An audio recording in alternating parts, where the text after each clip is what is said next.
मैं रानी हूँ, अभी अभी मेरी शादी हुई है। अच्छा घर और अच्छा पति मिला है। राजीव नाम है उनका। उनके पिता के ये 2 भाई है, छोटे भाई की अभी पढ़ाई चल रही है।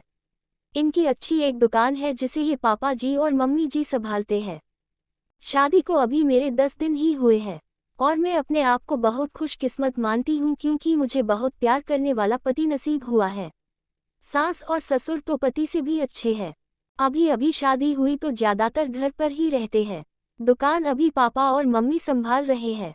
शादी को अब 1 महीना हो गया था। इनका अभी भी दुकान पर जाना वैसा शुरू नहीं हुआ। कुछ देर के लिए जाते और फिर वापस आ जाते। सुबह पापा जी ही जल्दी उठकर दुकान खोलते और देर रात तक वही दुकान पर बैठते थे। मम्मी जी उनके लिए खाना ले जाया करती थी। ये दिन भर मेरे पीछे ही घूमते।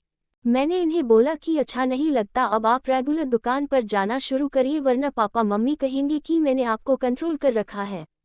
उन्होंने बोला ऐसा कुछ नहीं होगा, वो सब बातें तुम मत सोचो।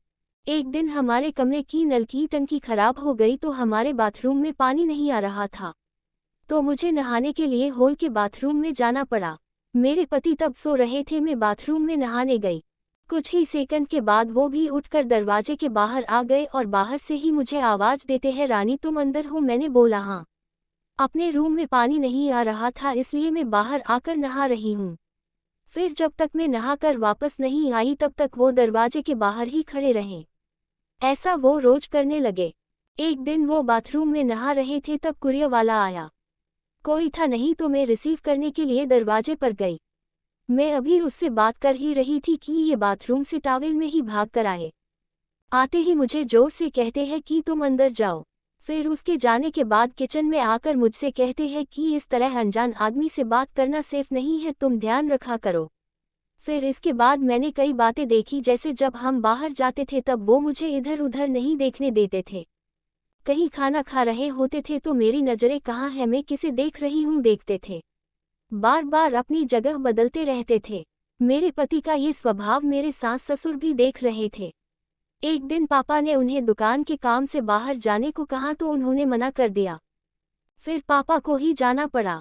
वो बस मेरे पीछे ही रहते, फ़ोन पर मैं किससे बात कर रही हूँ मेरे फ़ोन में नंबर और मैसेज भी चेक किया करते।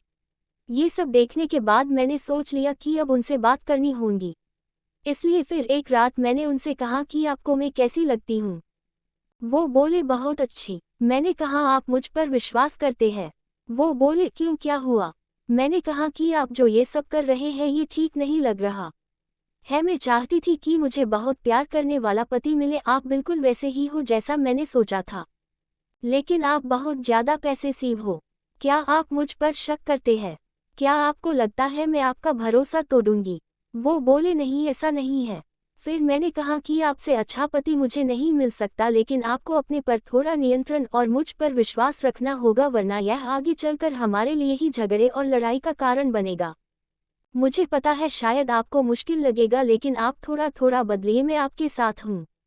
वो बोले हाँ मैं कोशिश करूँगा। अगली सुबह मैंने उनको उठाया और कहा कि दुकान आप जाएंगे और खाने के पहले नहीं आएंगे।